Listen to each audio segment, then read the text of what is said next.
Welcome to another edition of the DJ Roscoe Sports Show for this Thirsty Thursday, September 25th, 2025. Coming live Palatial State here in Dallas, Pennsylvania. This week, it's Thursday, Must Mayhem Sports Talk right here on DJ Roscoe Sports Show. Very happy with you once again. Here's our beautiful sign from my lovely wife, Abigail. DJ Roscoe Sports Show, love you all in my heart.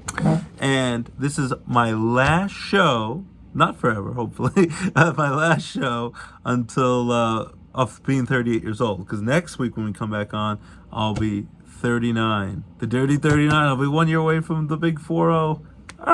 Where's the time gone? As a middle-aged, overweight, chubby man, how did all my life fly by so quickly? But I'll be 39 next Wednesday, October 1st. Getting ready for October playoff baseball playoffs.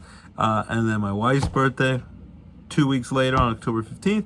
And then our 10th wedding anniversary, a big milestone, is 2 days later on October 17th. Don't forget that. I'll be in the doghouse if I forget that. Friday, October 17th. So our birthdays are 2 weeks apart, and then our wedding anniversary is 2 days after her birthday. So very excited. A lot of great things up ahead. A lot to look forward to. A lot of birthdays in the month of October. Big anniversary. And last show as a 38-year-old. But it's a rainy, thirsty Thursday, so stay dry out there. If you're at the Bloomsburg Fair, sorry about the crappy weather. Hopefully the weather starts to get a little bit better today, but if not, Bloomsburg Fair is open for 2 more days. We played hooky from school and at work on Monday. Took the kids, took the day off from school, and we took to the Bloomsburg Fair. Had a great time.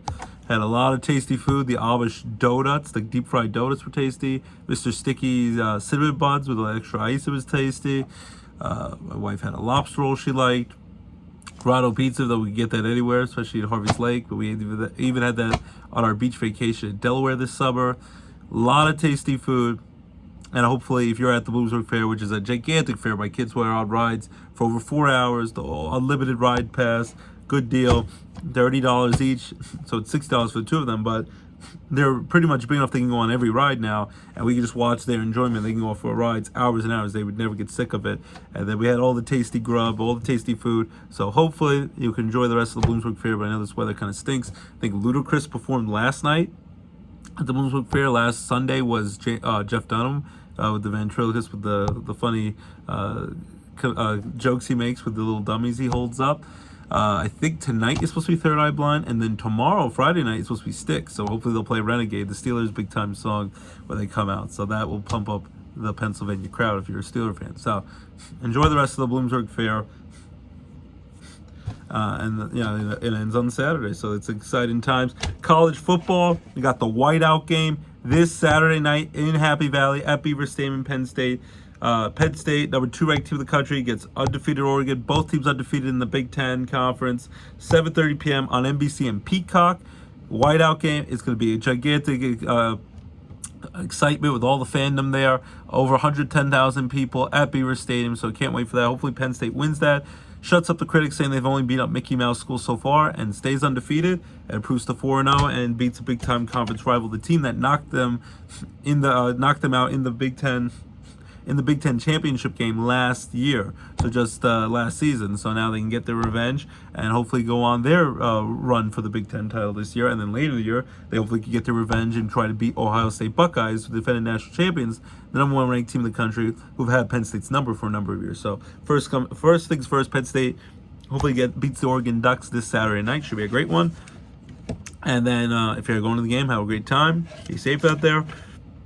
And don't drink and drive. That's key. And then Notre Dame, who finally got a win. They're 1-2. They were able to beat up on Purdue last week after losing close ones to Miami and Texas A&M. They will be on the road against Arkansas, or Arkansas, we sometimes say during March Madness tournament time for basketball, this Saturday at 12 p.m. on ABC. So hopefully Notre Dame can even up the record at 2-2. And if they win out, I know some people say it's biased for Notre Dame, but Notre Dame maybe will get to the playoffs, 12-team playoffs. Not anything's possible. So Penn State, Notre Dame, my 2 favorite college teams. Syracuse had a nice win on the road against Clemson. Even though their quarterback Stephen Jelly, former Notre Dame quarterback, is out for the rest of the season. He'll hopefully get this year back with a red shirt. So hopefully Syracuse can continue to do well even with their backup quarterback. I think we have Georgia and Alabama this week, so a lot of big college football. So get pumped for another exciting week of college football. High school football, I'll be covered back-to-back, double duty, doubleheader. Tomorrow night, I'll be in Tunkhannock, Hanover area Hawkeyes versus the Tunkhannock Tigers. Both teams are 2-3. My article will be in Saturday's edition of Times Leader newspaper. And then Saturday afternoon at 1 p.m., it will be Holy Redeemer versus Holy Cross. 1 p.m. in Dunmore. I'll be covering that game, and my article should be in Sunday's edition of the Times Leader newspaper. So if you have the newspapers this weekend, you should be able to see my articles covering high school football action. So hopefully you'll tune in that, and I appreciate all your support. So there's college football, high school football, Friday Night Lights. Friday Night Lights is back on Amazon Prime Video if you want to watch all 5 seasons of that great show. Greatly recommend it. I've gone through it like 5 or 6 times, watched the whole series, and I watch it over again, especially during football season. So I love that. Coach Taylor, Texas Forever, Clear Hearts. What is it? Full hearts, clear eyes, can't lose. That's what I think the slogan is. Love Friday Night Lights. So check that out if you want to get nostalgic. And they're having a revival, a reboot of it on Peacock at some point, maybe next year. So Friday Night Lights and all that, you can watch on Amazon Prime again. So that's the college and high school football scene. Basketball and hockey. Hockey have started preseason hockey. There's New York Islanders versus New York Rangers, Battle of New York tonight in Madison Square Garden in New York City. So there's been a hockey matchup. Devils and Rangers have played each other. The Flyers have played some action, and Penguins have played some preseason action. And opening night is just a few less than 2 weeks away. So very excited for that. I think October 7th. So hockey is almost back. Basketball is almost back. As training camp and preseason games will start soon with that. Talk college football. Baseball playoffs start this Tuesday in just 5 more days. 5 more sleeps. It'll be like Christmas morning. Baseball from early afternoon all the way through late night games.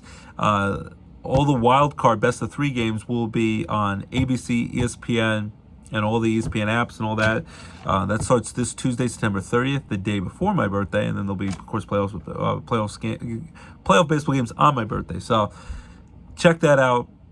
Hot pennant races coming your way. Yankees clinched the playoff spot on Tuesday night when they beat the Chicago White Sox, came back and won 3-2 in the 9th inning. Caballero got the game-winner RBI single to drive in Aaron Judge.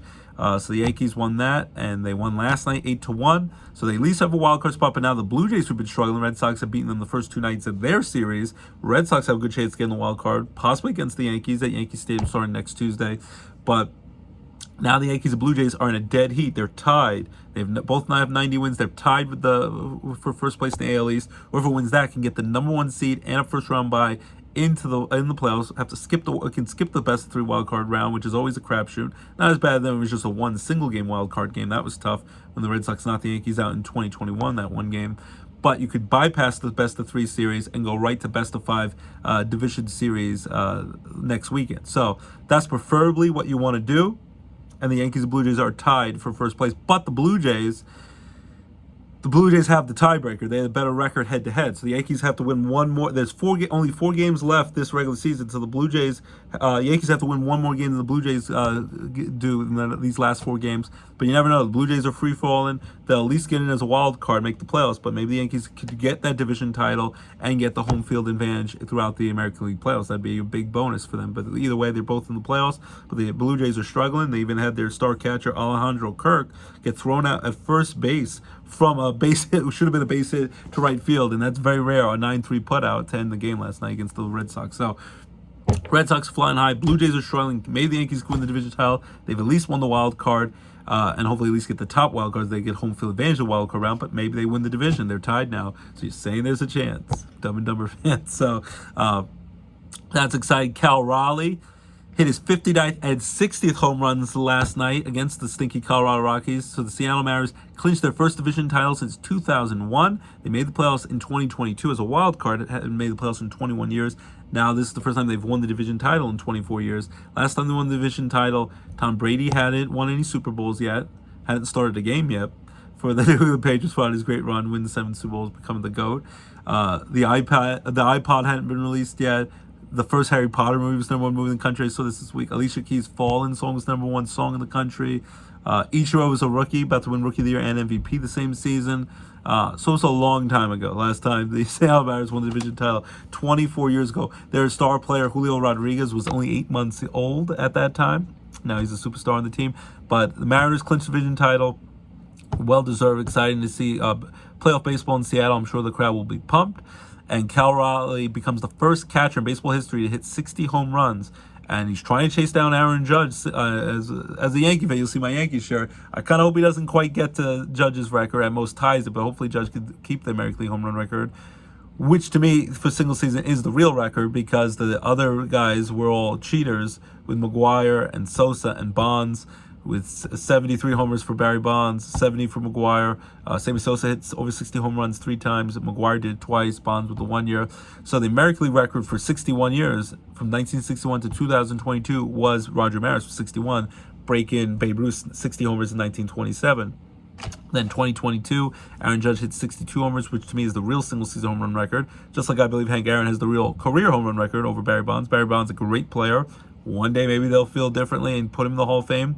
Same thing with Roger Clemens, but he's also a cheater with the alleged steroid use. So, got better and better as he got older, and his head grew like 10 sizes, like a grapefruit. So that was means for concern there.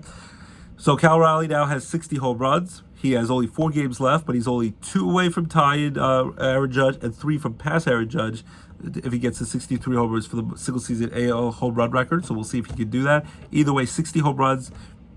He's now one of only 4 American League players to ever do it, and that's Babe Ruth again 60, Roger Maris 61, Judge 62 as the record, and now Cal Raleigh is 60 and counted. And we'll see if he has enough time or if they'll keep pitching him. Right now they keep pitching him, and if he keeps getting to face the Colorado Rockies, he has a decent chance because they keep throwing the meatballs to the plate. But you got to give it up to Cal Raleigh. First time a catcher's ever done this, so he's behind the plate, squatted, catching a great pitching staff. All the wear and tear throughout the season. He's played almost all his games as a catcher. To be able to do that, be an effective defensive catcher, and put up this much power production, it's a tough call. I still would go with Aaron Judge for the MVP, just because Aaron Judge is about to win his first batting title, has the better WAR statistics. He got last night, hit his 50th and 51st home runs. So Aaron Judge now is 4th season with 50 or more home runs, which ties, Babe Ruth, Sammy Sosa, Mark McGuire. So it's Babe Ruth and the 2 steroid cheaters, and then Aaron Judge for 50 homers in 4 seasons. Back-to-back 50 home run seasons, which Judge has now done with Ohtani back-to-back years. Ohtani right now probably will win the NL MVP, even though Juan Soto's up there, and Kyle Schwarber had 55th and 56 homers last night. So he's right up there. He might pass the 58 home runs, which is the Phillies franchise single-season record with Ryan Howard back in 2006 when he won the MVP. So it can go either way. Cal Raleigh leads in home runs and RBIs, but Judge now has 51 homers. He has almost 110 RBIs, about to win a batting title, best on-base percentage, most walks. So I still think Judge wins his 3rd MVP, 2nd in a row, but Cal Raleigh, it's a tough call when a catcher has never done this before. He's a good defense catcher and has 60 homers and leads the league in RBIs and has led his Mariners to his first division title in 24 years. Another thing you can poo-poo if you're trying to bring it down, which I don't really want to do, is Cal Raleigh's a heck of a player. Seems like a great guy. He has a great nickname, the Big Dumper. He's only batted about 240. So some people will hold that against him, that Judge is batted almost 100 points, 90 points higher than him. So it will come down to the wire. But either way, Cal Raleigh, whether he gets the record or not, has the Mariners single-season franchise home run record, which he passed Ken Griffey Jr.'s 56 homers. He passed Mickey Mantle for most homers in a single season for a switch hitter. So he's also doing it for both sides of the play, lefty and righty. So that's remarkable. And a catcher, and now he's 60 homers. So congrats to Cal Raleigh and the Seattle Mariners. Hopefully they continue. Cleveland Guardians have caught the Detroit Tigers, who are free falling. The Tigers might miss the playoffs, and they had I think a 10-11 game division lead just 2 weeks ago. And they had at one point a 15-game lead just a couple of months ago. So just 2 weeks ago, they were up by double digits. And now the Tigers keep losing. I think they've lost 8 in a row. Cleveland Guardians have beaten them head-to-head 2 nights in a row. Cleveland now is a 1-game division lead, and I think has the tiebreaker over the Tigers. So the Cleveland Guardians, they might be able to make a miraculous Moneyball comeback and win the division title, where the Tigers right now only have a wild card and might still be out of the playoffs entirely. But right now, the team that's helping them out a little bit is the Astros keep losing to the Athletics, who are playing pretty good baseball. So the Astros might free fall out of the playoffs, and now that the Mariners have won the division title, Astros might not even get a wild card. So it's impressive what the Mariners have done. It's impressive what Cleveland's done coming back on the Tigers, who are struggling, playing terrible baseball. Atlanta Braves, until yesterday with losing to the Nationals, they won 10 games in a row, but it's a little too late. But they can have get the momentum, get ready for next season because they're out of the playoffs this year for a disappointing year in Atlanta. But the Cubs have clinched a playoff spot, first time in 5 years since 2020. The Brewers won another division title. They have the number 1 seed in the playoffs. The Phillies clinched last night. They already have won the division title 2 years in a row. This is their 4th straight year in the playoffs. They clinched a first-round playoff bye, so the Phillies don't have to play the best 3 wild card. Their first game, they'll open up at Citizens Bank Park in Philly. Big home field advantage, how loud and excited the crowd is in Philly.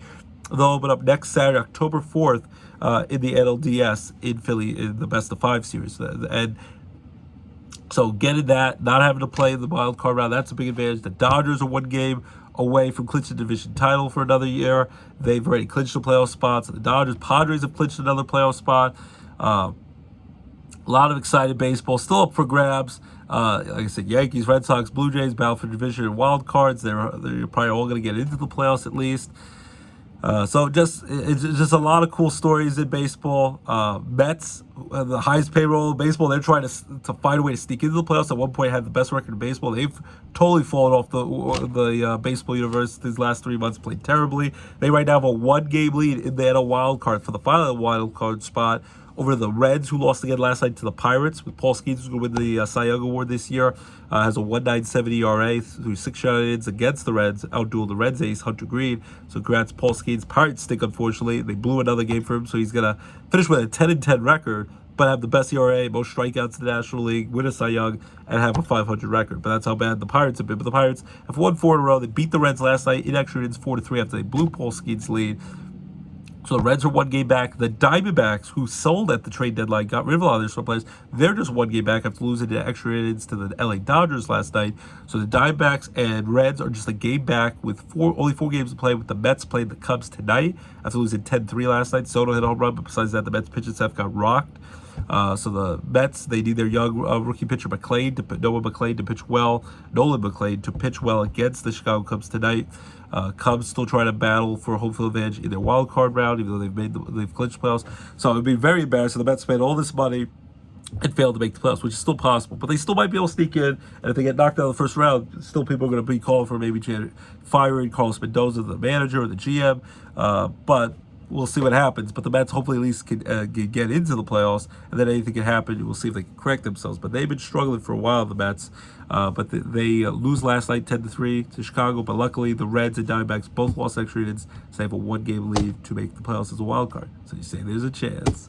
A lot of great stuff with baseball. And we'll see what happens as we get the final 4 games of the regular season, and then we get ready for playoffs this Tuesday, September 30th on all the ESPN and ABC networks. So excited about that. And last but not least in baseball, the Rail Riders, decisive game 3 tonight in Jacksonville. It's a best of 3. They break it up like they used to do in Major League Baseball, especially with all the call-ups in minor league baseball. First half champions Jacksonville, the Jumbo Shrimp. They have home field advantage because they have the better record than the Rail Riders. Rail Riders won the second half championship in the International League, so they go head-to-head. Only a best-of-3 series, like the Wild Card Series. And if you win that, you win the International League Championship, and you go on to the 1-game national championship against the PCL, the Pacific Coast League, the West Coast champion, for the national championship on national television. So, Rail Riders won Game 1, 5-4. And I think in extra innings, and they have to play all the 3 games in Jacksonville on the road. And now Game 2, they had a big watch party at the Rail Riders Stadium last night. Hopefully you guys checked that out at PNC Field in Scranton. They lost 6-4 last night. So now the Rail Riders, decisive Game 3. Go Rail Riders. Hopefully they do it for Champ and the rest of the Rail Riders. They have some Yankees, big league Yankees who are playing in the minor leagues right now for the Rail Riders. J.C. Escara, who was their backup catcher for the Yankees a lot of the year. Ian Hamilton, one of their relief pitchers. Spencer Jones, their top prospect, power-hitted lefty. The lefty version of Aaron Judge they compare him to. Yorby Vivas, I think that's how you say it. Yorby is playing for the Rail Riders as well. Rail Riders, go Rail Riders, decisive Game 3 tonight at 7:05 p.m. against Jacksonville. Need to win the International Championship, celebrate, and then do the 1-game national championship next week against the Pacific Coast League. So go Rail Riders tonight. So that's the baseball talk. Get ready for the playoffs. Go Rail Riders. Go Yankees. Go Mets. Go Phillies. Go the big dumper Cal Raleigh. All that excitement. But baseball, basketball, hockey almost back. College football, go Penn State in the whiteout game against Oregon. Notre Dame versus Arkansas or Kansas. And now, at Bloomsburg Fair, enjoy those last couple days. The week 4 of the NFL schedule. And the late great Heath Ledger says it's the Joker, the Dark Knight. And here we go. Here's our picks. Starting tonight, Thursday Night Football on September 25th on Amazon Prime Video. The Seattle Seahawks at the Arizona Cardinals. Both teams 2-1. Who's going to improve to 3-1 and improve their mark in the NFC West division battle for two division rivals? This is a tough one to call. The Cardinals lost a close one to the 49ers last week with the injury-plagued 49ers team. I thought the Cardinals were going to win that. They didn't. The Seahawks, they keep finding ways to win and playing pretty solid football. So I like Seattle here. I just think Seattle's a little bit better. Even going on the road to Arizona, I have some confidence that he didn't wear out with the Jets, but Sam Darnold is playing pretty good ball for Seattle. I just think Seattle is the better overall team. And I'm going to go with the Seahawks to beat the Cardinals. Close division rivalry game, 23-20. Seattle improves to 3-1. Arizona goes to 2-2. So that's my prediction for tonight. Then Sunday, we have an early morning, 9:30 morning game on NFL Network exclusive and on also the NFL Plus app if you have it. Dublin, Ireland game. A lot of Steeler fans, they take over every stadium they go to because they travel so well. My wife's Steelers are the home team for this. 2-1 Steelers at the Vikings.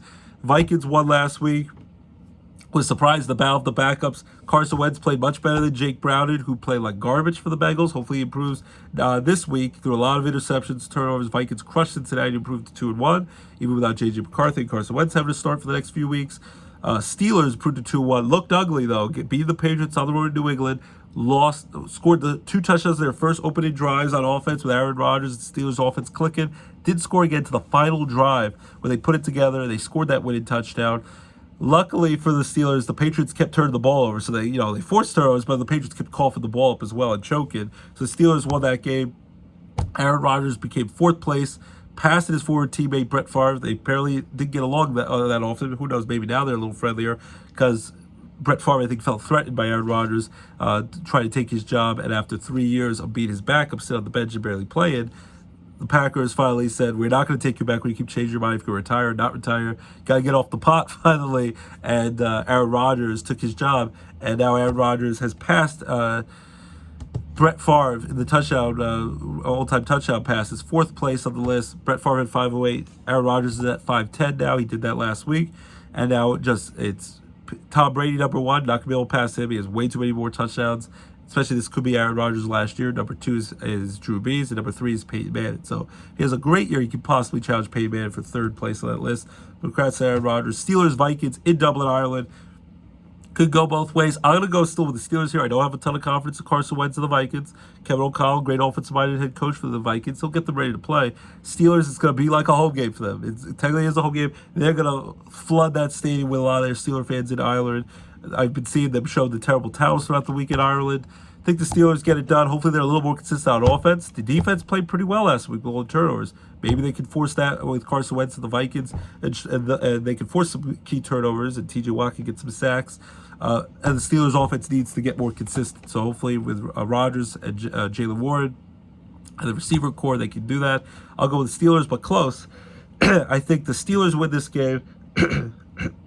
I'll go with 30-24 Steelers over the Vikings. They win by 6 in Ireland. Then there's 7 early 1 p.m. games. 1 o'clock on CBS, we have the 2-1 Washington Commanders at the Atlanta Falcons, who are 1-2.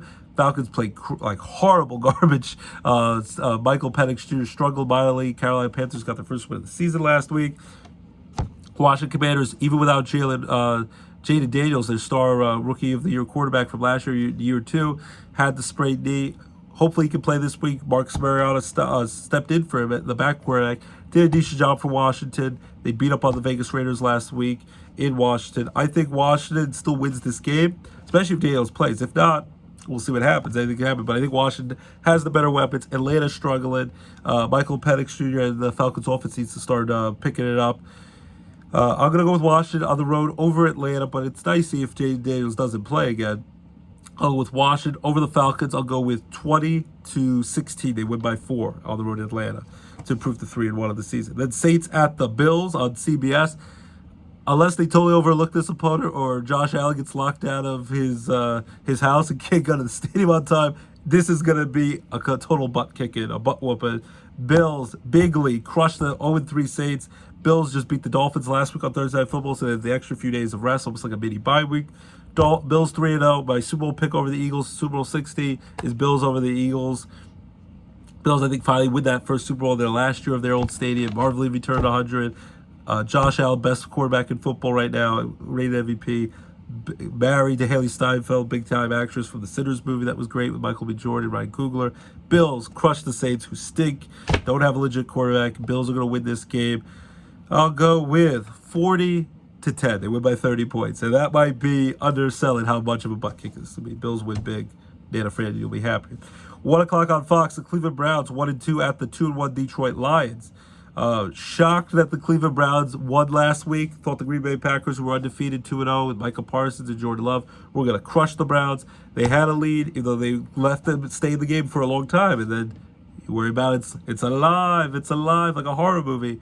Browns came back, scored 13 unanswered points, down 10-0 in the fourth and final quarter. Joe Flacco, the Browns got it done. Good defensive showing. Good last-second field goal, so the Browns got the win. But they're still going on the road to Detroit. And Detroit, after playing like crap against the Packers on the road in Green Bay in Week 1, they have righted the ship. They won Game 2 of the home opener. Detroit crushed the Bears and their former offensive coordinator Ben Johnson in Week 2. And then last week on Monday Night Football, came back on the road in Baltimore in a possible Super Bowl preview and beat Lamar Jackson and the Ravens. Another costly late turnover for the great Derrick Henry. Got a hold of that football. Did the same thing against the Bills in Week 1. That caused their collapse, that big comeback with the Bills over the Ravens.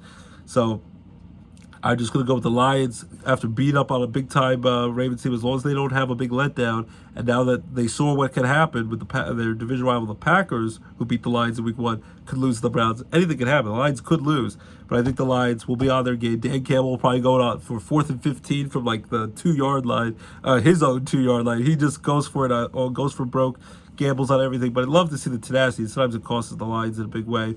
Lions beat the Browns bigly. I'm going to go with 34-13. They win by 3 touchdowns. Lions prove 3-1. Browns 1-3. 1 o'clock on Fox. 1 o'clock on CBS. The 0-3 Titans. Cam Ward, the rookie quarterback, struggling. Titans go on the road, take on the Texans, who are 0-3. So the battle of the defeated, the toilet bowl, if you will. Texans, they've played decent throughout the year so far, but they haven't had a win to show for it. Lost to the Rams early in the first game of the season by a close margin on the road. Blew a game against Baker Mayfield and the Buccaneers on Monday Night Football the week before, in Week 2 at their home opener in Texas. And then last week, thought they'd finally get off the schneid, lost in a division rivalry game against the Jacksonville Jaguars by a touchdown. So they've been close. They've been close to the Titans. Texans, if they can't beat the crappy Titans and fall 0-4, you can kiss all playoff hopes goodbye. Bye-bye. But I think the Texans win. Finally get their first win of the season. They beat the Titans and take out some frustrations on those early 3 losses. Texans over the Titans. I'll go with 27-10. They win by 17 points. That will be on 1 o'clock on CBS. Texans finally get a win and say, hallelujah, hallelujah, finally a win. 1 o'clock on Fox, we have the 1-2 Panthers after their big win over the Falcons for the first game of the win of the season. They will go on the road and take on the Patriots, who just lost in a close game to the Steelers. 1 o'clock on Fox. I'm actually, I love watching the New England Patriots lose. I'm going to go with the Patriots here. They've had a lot of struggles, but Drake May showed some positives last week.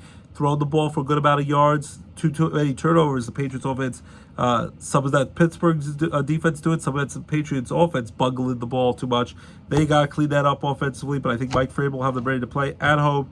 New England's better than a Panthers team that it's not that good. Bryce Young's decent, correct, but they're not very good, Carolina.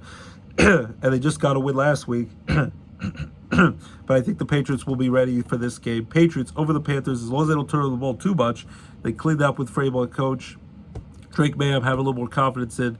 1 o'clock on Fox, I'll go with Patriots over the Panthers. I'll go with 27-17. They win by 10 for their second win of the season. They get back to 500. Panthers full 1-3. 1 o'clock on CBS, the 3-0 LA Chargers are kicking butt. Won a close game in a visual rivalry game against the Broncos. I got that pick right. Jim Harbaugh, Justin Herbert's have that team rolling.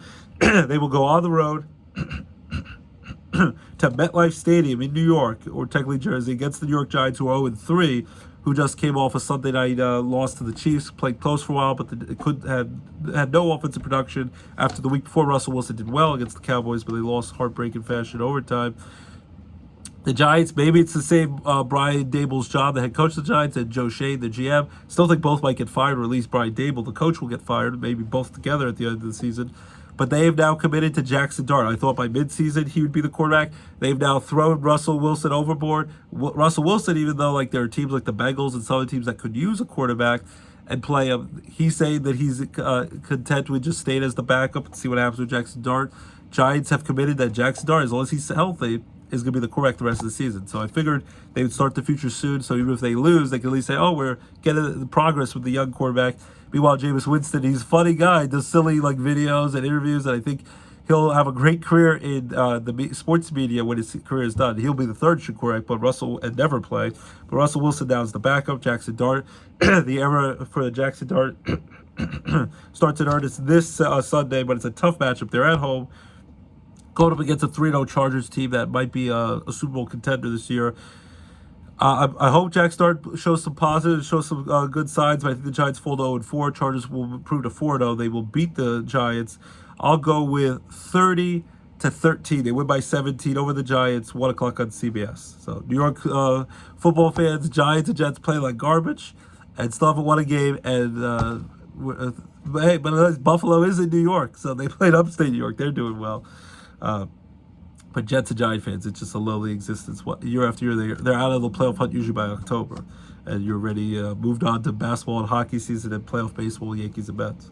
The last of the early 1 o'clock games, the Eagles 3-0 at the Tampa Bay Bucks 3-0. Battle of the two undefeated teams. Could be a playoff preview and maybe a conference championship game preview. 1 o'clock on Fox with Tom Brady, the former Super Bowl champion Buccaneer quarterback, with Kevin Burkhardt and Aaron Andrews and Tom Rinaldi, the one broadcast team for Fox. Eagles won in a thrilling comeback. They were down by like 3 scores late in that game in the second half at home in Philly at the Link.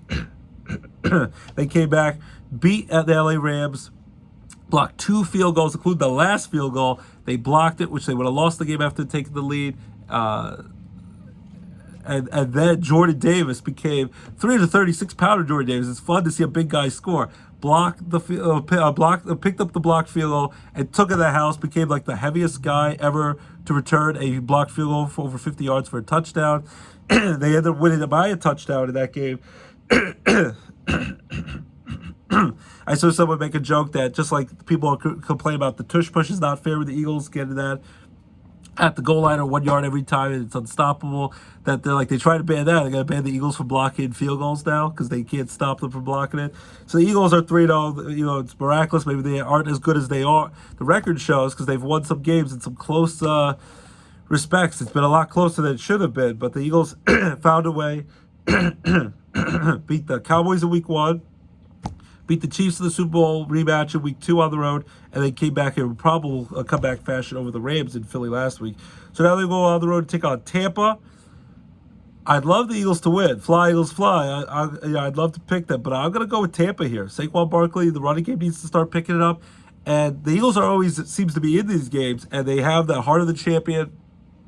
Nick Sirianni leading this crew. They're never out of it. Jalen Hurts and the rest of these Eagles, they don't seem to ever lose. And when they're all healthy, they haven't lost the game in like 18 straight games. They've won when they have all their players healthy. But I think Baker Mayfield is a quiet MVP candidate. Baker Mayfield, we trust. At home in Tampa, I think the Bucks, they're going to put up some points. So the Eagles, I don't know if they're going to be able to make another improbable comeback this week. So hopefully they play better. But if they're waiting for another 3-touchdown comeback late second half against Baker Mayfield in Tampa, I don't think that's going to happen. So they have to play a crisper game to have a legit chance to win. Could go either way, but I'm going to go with Tampa at home to give the Eagles their first loss. Tampa will improve to 4-0. Eagles to 3-1. Hope I'm wrong about this. I hope Philly wins for all the Philly fans. Don't throw eggs at me. Halloween trick-or-treated early with the egg throwing at me. But I'm going to go with Tampa 30-27 over Philly. I know Tampa almost blew their lead against the Jets last week. My Jets came back with a blocked field goal, touchdown, about to win, up by 1 point. But then Baker Mayfield got them in field goal range, got the walk-off field goal to survive that game over my Jets. So Bucks over the Eagles, possible game of the year, 30-27, 1 o'clock on Fox.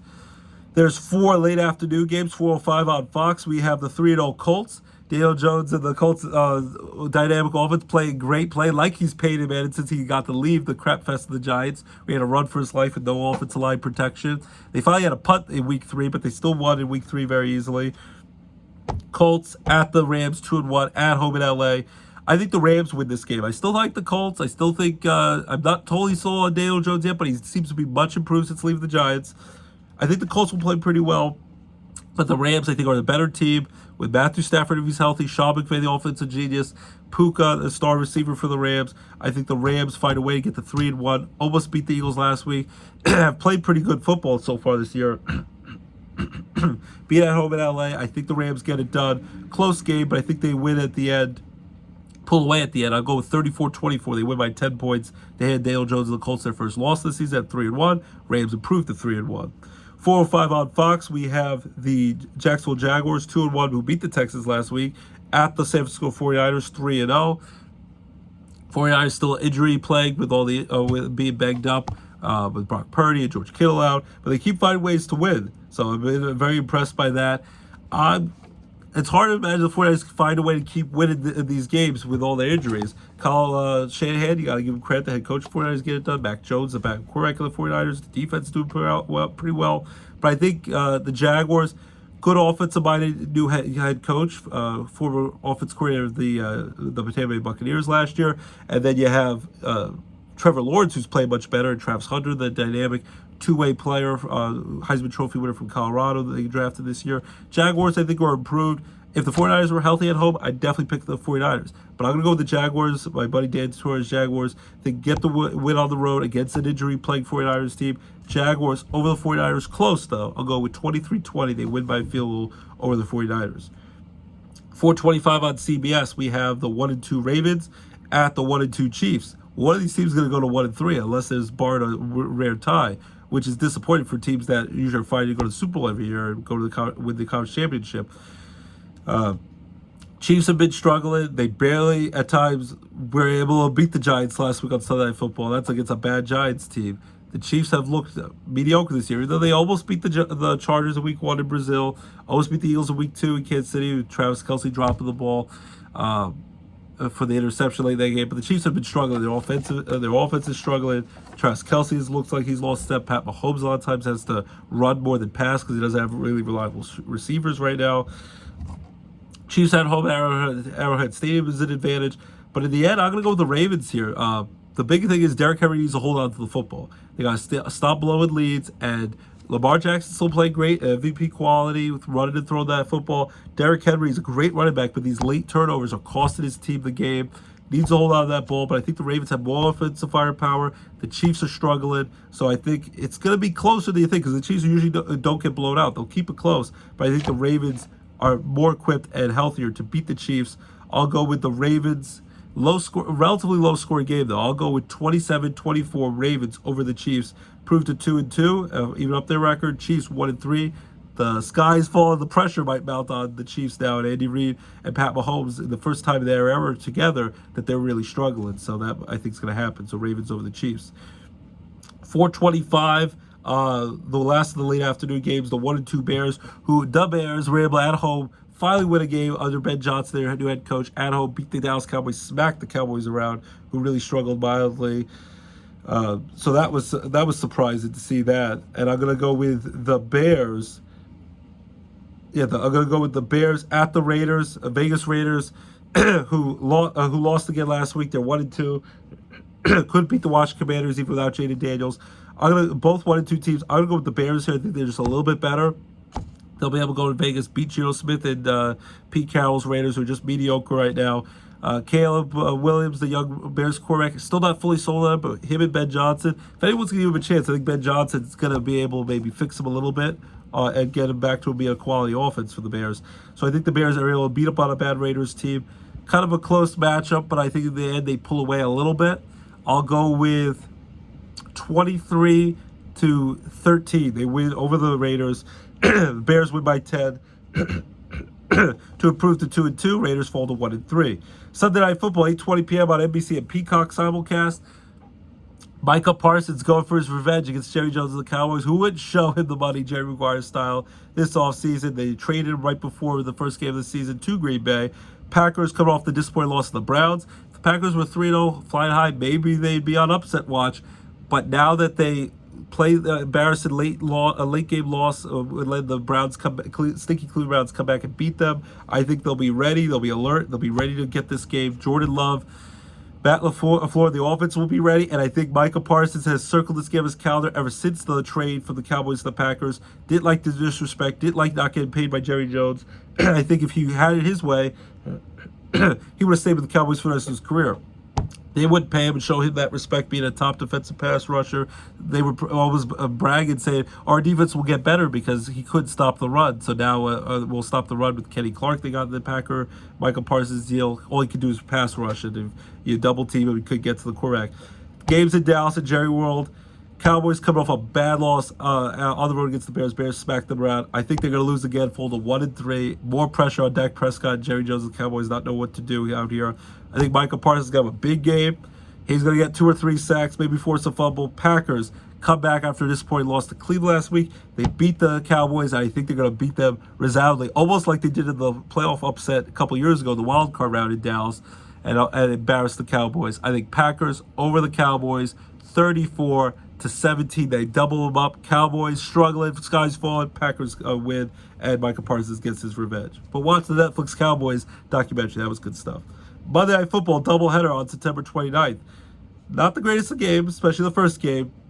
It's another toilet bowl game, just like you had Texans and Titans on Sunday.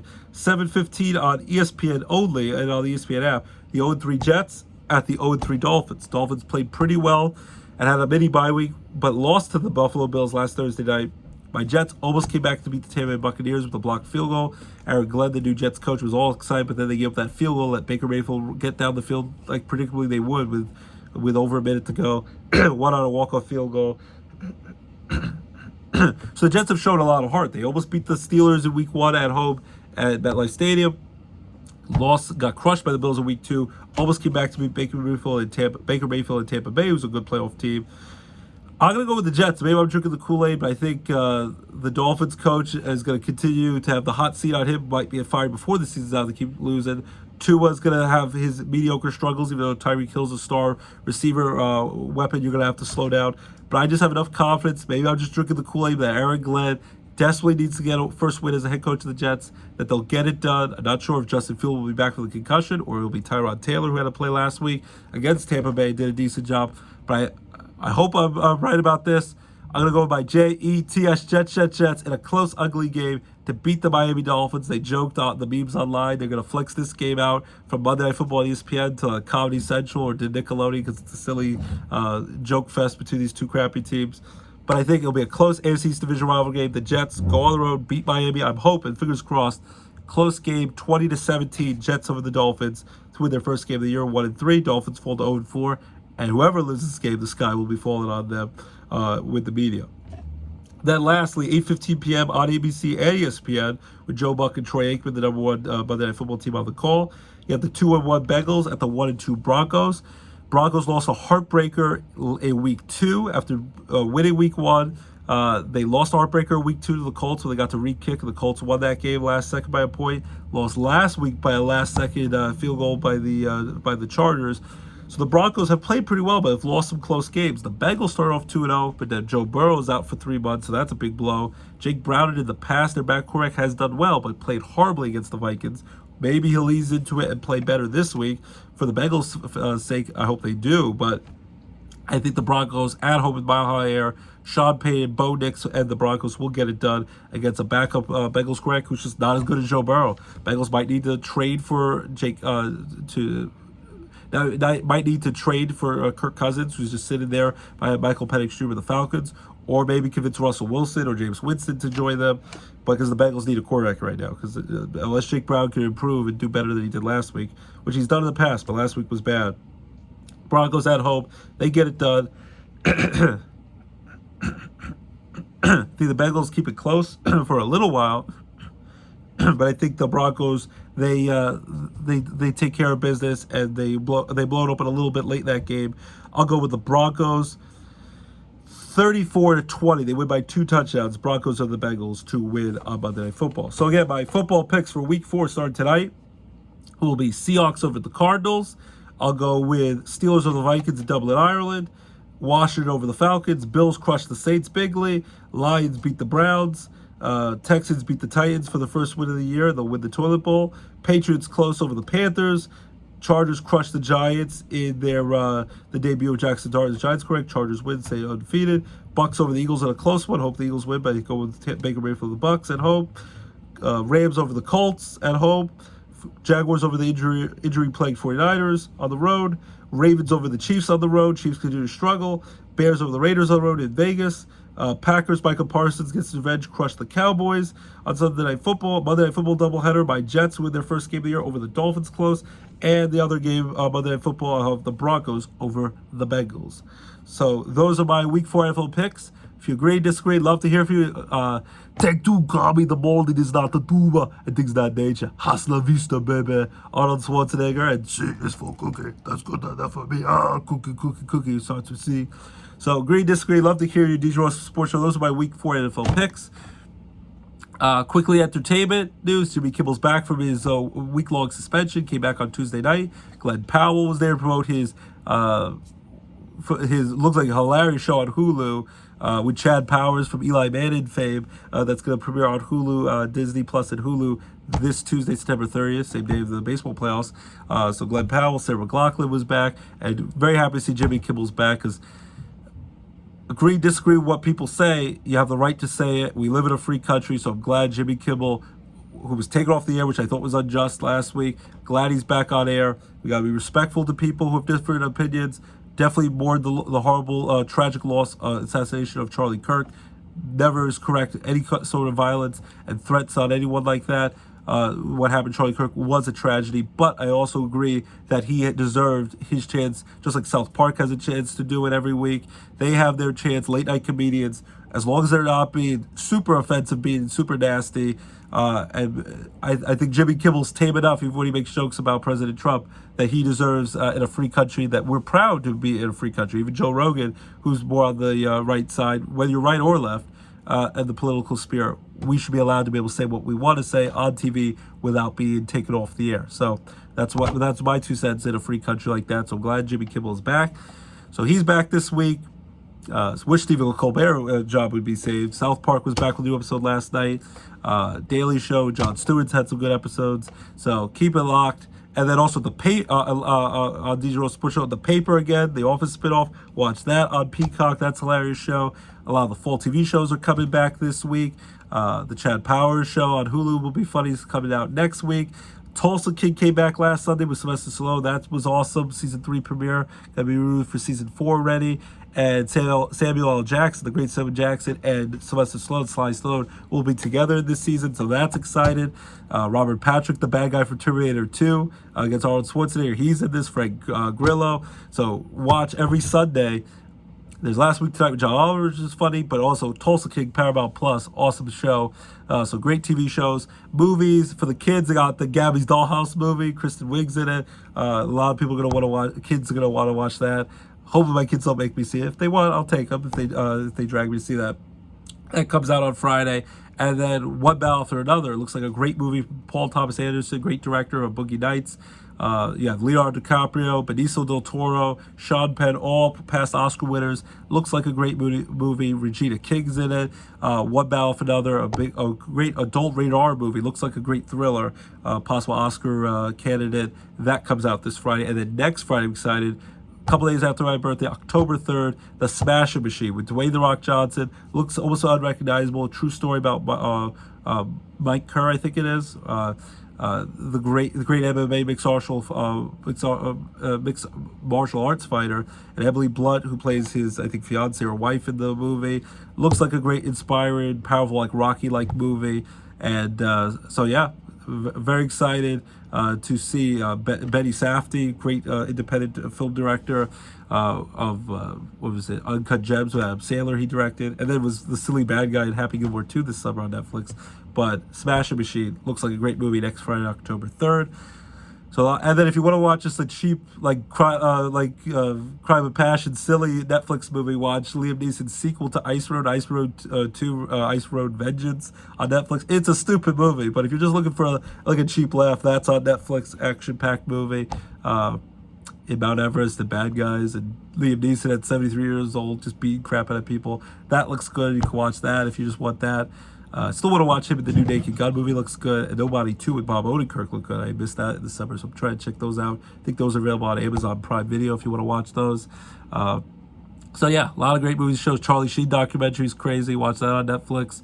A lot of the TV shows are coming back for the fall, so that's coming really soon. I think this Wednesday, October 1st, for my birthday. You have Shifting Gears with Tim Allen and Abbott Elementary, the new season. I think season 5 of that. Yeah, season 5 of that already. So a lot of great shows coming out. High Potential, all these great shows coming back, and then you have great to see Jimmy Kimmel back, South Park back, and then all these great movies. And then, like I said, Tulsa King on Paramount Plus with Sly Stallone, and The Paper on watch that. Also, The Studio, catch up on the Apple TV. That's great. Platonic is great on Apple TV. A lot of great shows. The Morning Show on Apple TV. So a lot of fun shows and movies galore. So keep it locked. DJ Roscoe Sports Show, your home for your favorite sports and entertainment talk right here. So a quick song of my beautiful wife Abby and my beautiful daughter Lorelai, and handsome son LJ on this rainy, thirsty Thursday, Friday, Junior we call it. And I'm gonna sing "You Make Loving You Easy." Check out the new Zach Brown Band album. You make loving you all I wanna do. So Dolly Parton and Snoop Dogg in it. Every little smile, every single touch. George Costanza. He just had a birthday the other day. Reminds me just how much it makes loving you easy. I'll sing it again. Please don't. That's what my wife says. Ease. Keep it locked to the DJ Roscoe Sports Show. You're hopeful you're here at Sports and Entertainment Talk right here on the DJ Roscoe Sports Show. Thank you for watching. Thank you for being with us once again. Also, Working Man. You want to watch that on Amazon Prime with Jason Statham kicking butt if you want revenge movies. Check that out. Keep it locked to your favorite home for all your favorite sports and entertainment talk right here on the DJ Roscoe Sports Show. Thank you. Have a great weekend. Stay dry. Enjoy the rest of the Bloomsburg Fair. Superman's on HBO Max as well. Enjoy the movies. Enjoy the shows. Enjoy football. Enjoy the whiteout game. Go Penn State. Go Notre Dame. Go NFL football. Playoff baseball. Getting ready. Basketball, hockey almost back. High school football. Friday Night Lights action. And keep it locked. DJ Roscoe Sports Show. Your home for all your favorite sports and entertainment talk right here on the DJ Roscoe Sports Show. Have a great weekend, everyone. Take care, and we'll see ya when I'm 39 years old, like Jack Benny, next week. Bye-bye, everyone. Have a great weekend.